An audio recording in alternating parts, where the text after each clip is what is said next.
Hello! Magandang araw po. Naku, paganda na talaga ng paganda ang mga episode natin at alam kong excited na kayo sa episode natin today. Kaya hindi na natin papatagalin pa. Simulan na natin. Rebecca POV. Parang modelong rumampa si Candice palapit sa akin. Mataas ang heels, taas baba ang buhok at God, yung ngiti niyang parang may gustong patunayan sa buong mundo. Wide smile na sobrang arte, tipong pilit na pilit pero ang lakas mang irita. Paglapit niya sa harap ko, umasta siya na parang siya ang pinaka-special na bisita sa buong lugar. Kumembot pa ng konti bago tumigil sa harap ko. Nakapamewang, parang ini-evaluate mula ulo hanggang paa ang buong pagkatao ko. "Oh, Rebecca. Hi," she said, dragging the word like she owned the air. "I didn't know nandito ka rin pala." I raised a brow. "Wow, you walk all the way here just to state the obvious?" Kumarap siya, isang mabilis na tilt ng ulo. Tila hindi niya nagustuhan ng sinabi ko pero pilit ang ngiti. "I'm just being friendly. You should try it minsan. Nakakaganda ng aura." "Really?" I smiled sweetly. "Try mo rin yung not acting like the main character all the time. Nakakagaan din ng paligid." Ngumuwi siya, halatang nasa pool pero ayaw magpatalo. "You're funny, Rebecca. As usual, trying hard to be relevant." "Oh, sweetheart," I said calmly. "Hindi ko kailangan mag-try. You're the one walking like it's your runway just to get my attention." Nakita kong nanigas ang panga niya. Naramdaman ko na she's seconds away from snapping. Pero bago pa siya makabawi, bigla siyang napaayos ng tayo because Morgan and Jessa just entered. Parang may switch na pinindot sa likod niya. Agad na nag-shift ang mukha ni Candice. Nag-glow bigla. Kunwari surprise. Kunwari happy. Kunwari angelic pero demonita pala.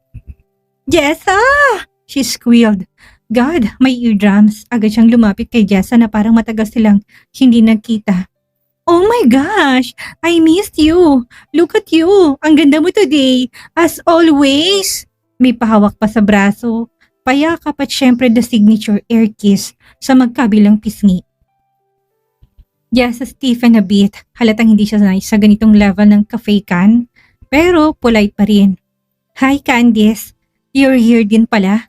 "Of course, I wouldn't miss this," Candice replied, voice dripping with honey pero halatang asukal lang, hindi totoo. "And oh my gosh! Hi!" She waved kay Morgan, almost bouncing. Sarap kalbuhin. I crossed my arms watching her flip personalities like it was nothing. Nakakabwisit lang. Candice glanced back at me for a split second, yung tingin na nagsasabing, "Don't get too comfortable." I smirked. One thing hasn't changed. I murmured loud enough for her to hear. "Ikaw pa rin ang queen ng plastic. Congrats! Consistent!"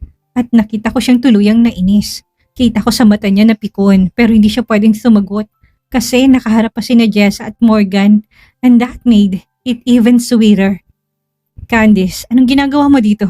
Tanong ni Morgan. Halatang iritado, kita sa mukha niyang hindi ina-expect na makita ang babae. Napapikit ako sandali then rolled my eyes upward.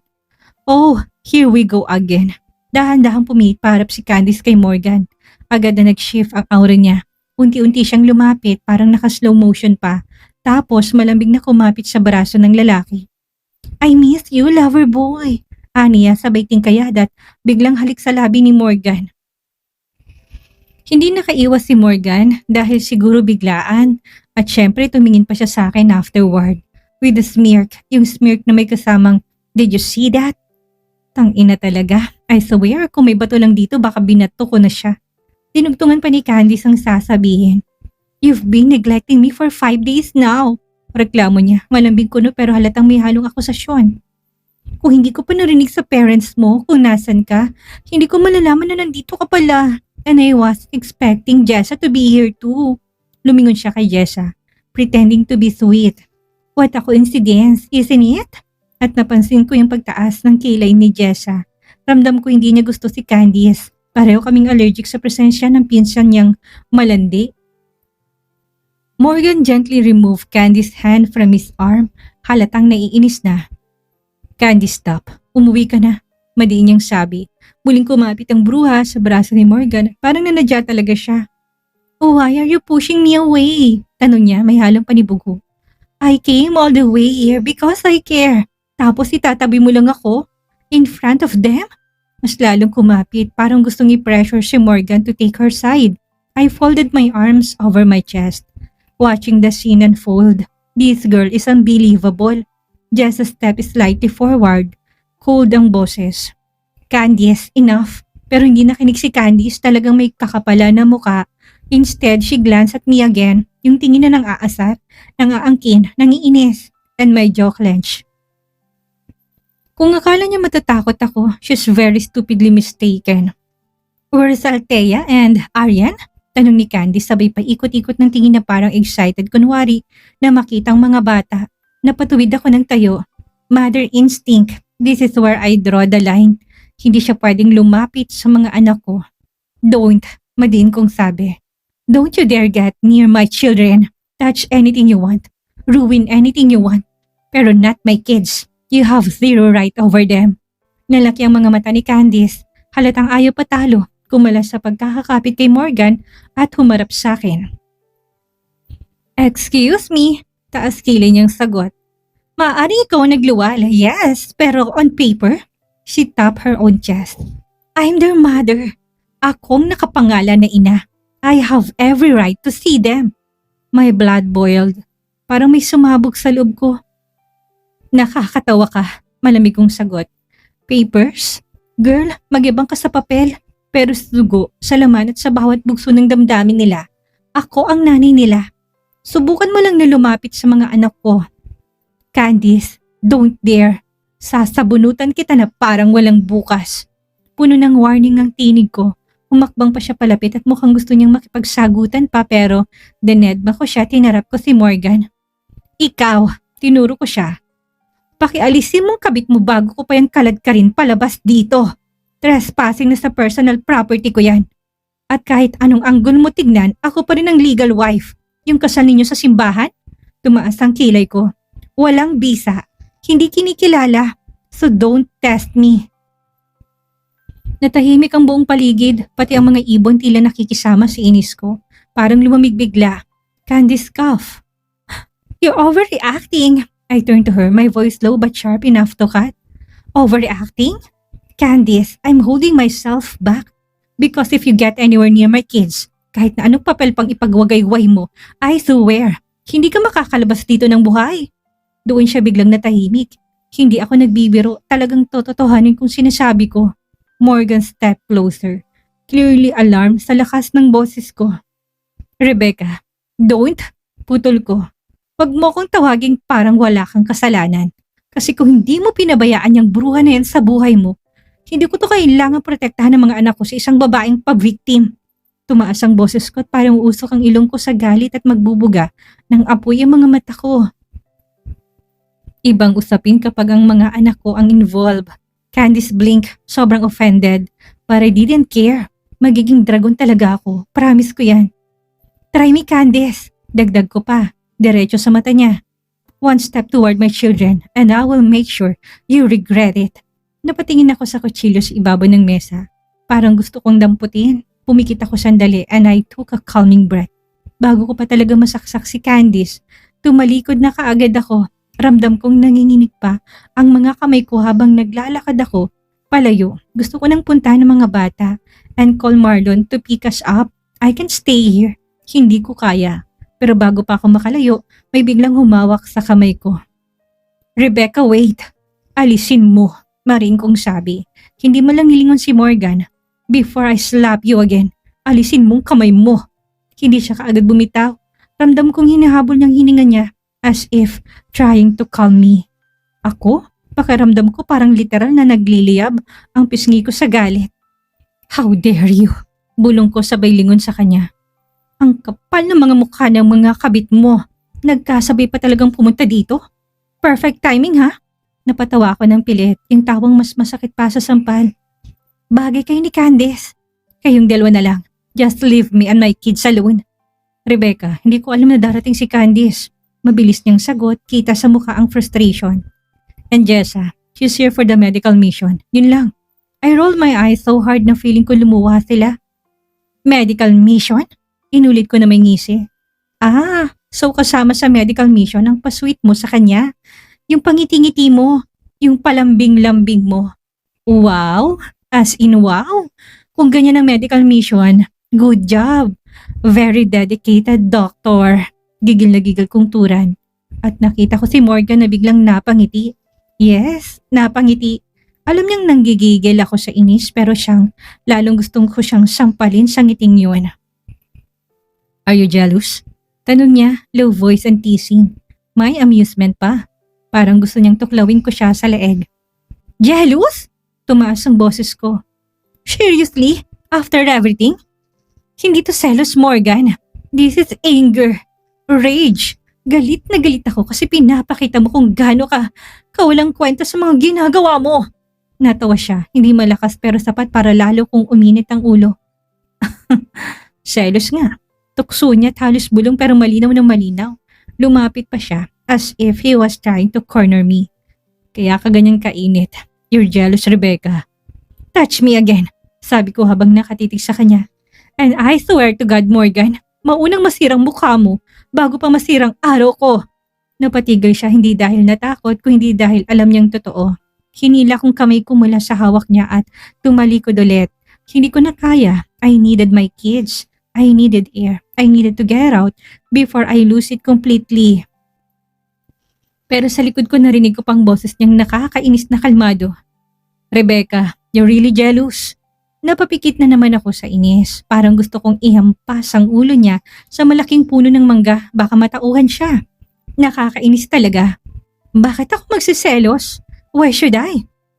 Binalik kong tingin ko kay Morgan. Halos nanginginig pang dibdib ko sa inis.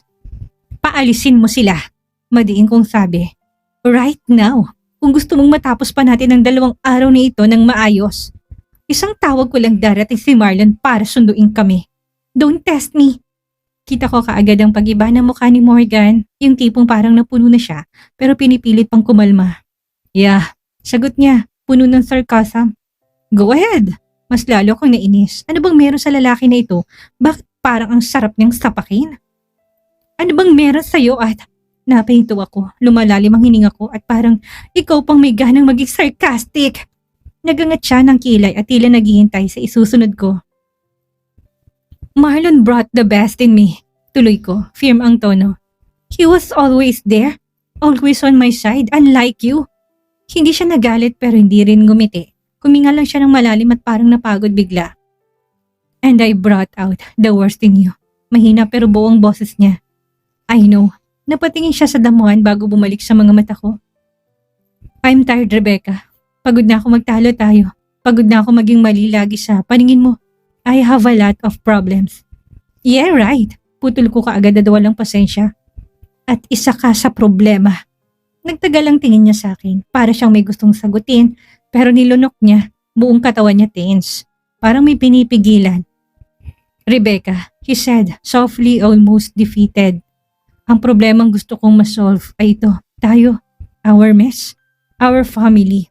Hindi to dapat wasakin ng ibang tao. Hindi sila dapat nakikisawsaw. Hindi sila dapat. Pero pinapapasok mo. Tinuro ko siya. Ikaw ang may pakana ng gulo? You let them walk into our space. You let them disrespect me. So don't act like ikaw ang victim dito. Tumahimik siya. Nanginginig ang panga niya. Hindi dahil galit, kundi dahil tinamaan. I just want us to fix this, he whispered. Then start acting like you actually want this family. Sagot ko. Pagkatapos nun, ako nang tumalikod. Hindi ko na kayang tignan ang mukha niya. Yung mukha na parang susuko pero hindi pa rin lumalaban ng buo. Habang naglalakad ako palayo kay Morgan, ramdam ko pa rin ang init ng galit sa dibdib ko. Parang bawat takbang ko palapit sa mga bata ay mas lalo lang ako napupuno. I need to get them out of here. Out of this. Kinuha kong phone ko sa bulsa tagad na tinawagan si Marlon. Isang ring pa lang sinagot niya na. Hey, Rebecca, everything okay? No, not really. Huminto ako sandali. Kuminga ng malalim pero hindi na walang panginginig ng dibdib ko. Marlon, gawin mo na yung big event. Bukas, earliest possible time. Bukas, as in bukas mismo? Yes, I'm done. I'm tired of this setup. I want it over. Napapikit ako, tinatago muli ang kirot at inis. Please, I need it settled. May ilang segundo siyang natahimik. Ramdam ko sa boses niya ang pag-aalala nang magsalita ulit. Did something happen? Where are you? Kasama ko pa rin ang mga bata. Sagot ko, diretso. But I want you to pick us up later. I can't stay here any longer. Rebecca, bumigat ang tono ni Marlon, parang gusto niyang kontrahin pero pinigil. Okay, I'll handle it. I'll make the calls. I'll prepare everything. Thank you. Bulong ko halos hindi ko marinig ang sarili ko. Pagkababa ko ng tawag, napakuyom ang mga kamay ko. Hindi ko kayang tumayo sa loob ng iisang lugar. Kasama sina Candice at Jessa. Lalo na si Candice. Hindi ko kayang makitang mga mata niya, yung smirk niya, yung lakas loob niya na umasta na para bang may karapatan siya. Hindi ko kayang makisama sa mga babae ni Morgan. Hindi ko kayang huminga ng maayos habang nasa paligid sila. I'm done playing nice. I'm done pretending everything is okay. At this point, all I want is to protect my kids and myself. Kaya kahit masakit, kahit na magulo, isang bagay lang ang malinaw para sa akin. Uuwi ako at aalis kami. Tinawag ko ang apat, medyo mas mataas ang tono ko kaysa sa normal. Kids, let's go, we're leaving. Nagtinginan sila, parang puzzled at tahimik. Pero lumapit pa rin sa akin. Hawak ko sina Aryan at Ashriel sa kamay habang sina Althea at Alicia ay sumusunod sa likod ko. Mommy, is Daddy coming with us? Tanong ni Althea, halos pabulong. No, sagot ko kaagad. Diretso, ayaw ko ng paligoy-ligoy. Busy ang daddy niyo sa ibang bagay. So tayo na lang muna. Hayaan niyo siya. He's old enough to go home on his own. Narinig ko pang pagtsaka ni Ashriel pero hindi ako ngumiti. Hindi ko kaya. Pagkapasok namin sa hallway, nasalubong ko yung babae kaninang umaga. May dala pa ring tray ng juice. Tumigil siya agad nang makita kami. Ma'am Rebecca? Please, help me. Sabi ko mabilis. Pakiayos ng gamit ng mga bata. May susundo sa amin anytime soon. Nagulat siya pero tumango. Yes ma'am. Good. At least may isang taong hindi nagdadagdag sa sakit ng ulo ko. Sa isip ko buti na lang hindi ko nakita sina Candice at Jessa. Kung saan man sila nagtatago, great. Baka kung ano namang dramang gawin nila kapag nag-cruise ulit ang landas namin. Pagdating namin sa kwarto, agad kong pinagbihis sa mga bata. Si Althea tahimik, si Alicia nagmamasid lang. Si Ashriel at Aryan parehong deadma pero obedient. Habang inaayos kong mga damit namin sa maleta, naramdaman kong pagbigat ng pinto at bago ko pa maiwasang tingnan, pumasok si Morgan. Rebecca, aniya agad niyang sinara ang pinto.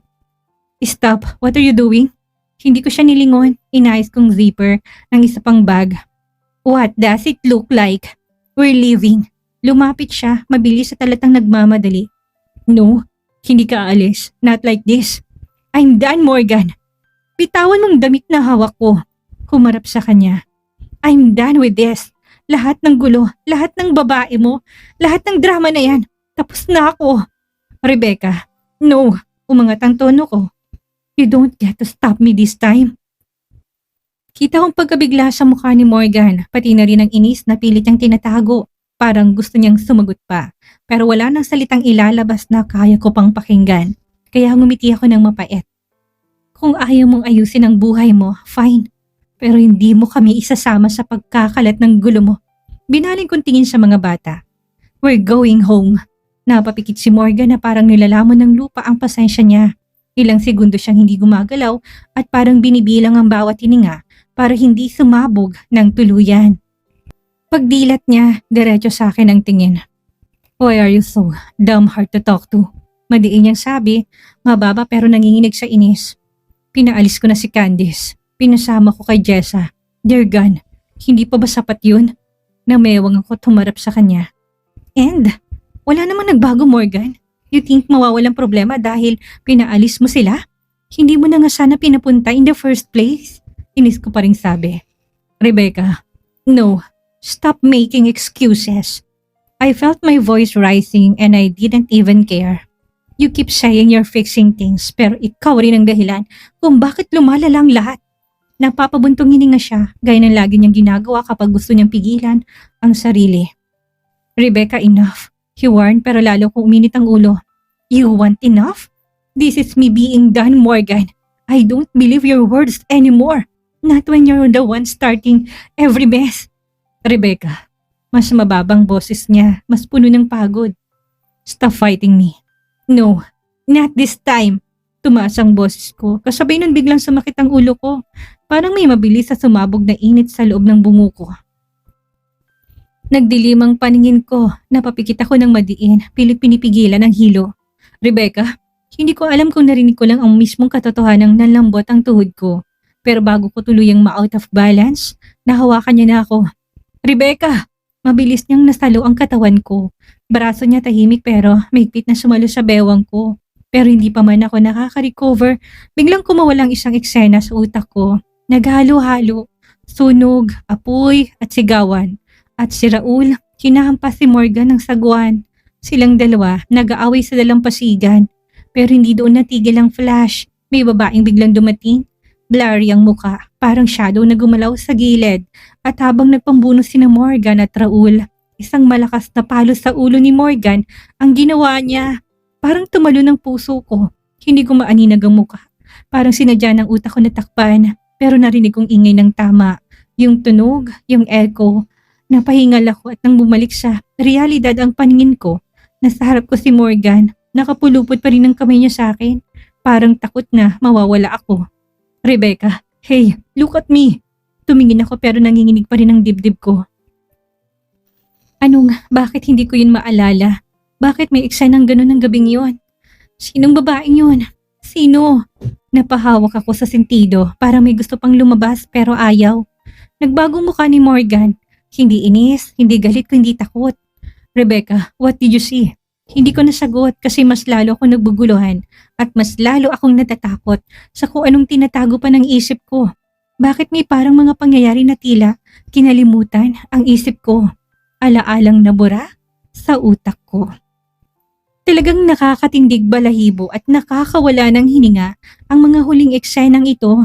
Hindi lang nagkaroon ng matinding sagupaan sa pagitan ni Candice at Rebecca, kundi isang napaka-misteryosong alaala ng nakaraan ang biglang nagpakita sa isip ni Rebecca bago siya nawala ng malay. Sino nga bang misteryosong babaeng yon na tumama sa ulo ni Morgan at anong epekto nito sa nalalapit na big event bukas? Maraming salamat sa inyong walang sawang pagsubaybay sa kwento ni Rebecca. Huwag niyong kakalimutang mag-like, mag-comment at mag-subscribe para lagi kayong updated sa ating susunod na mga pasabog na kabanata. Hanggang sa muli nating kwentuhan, mag-ingat po tayong lahat at maraming salamat po.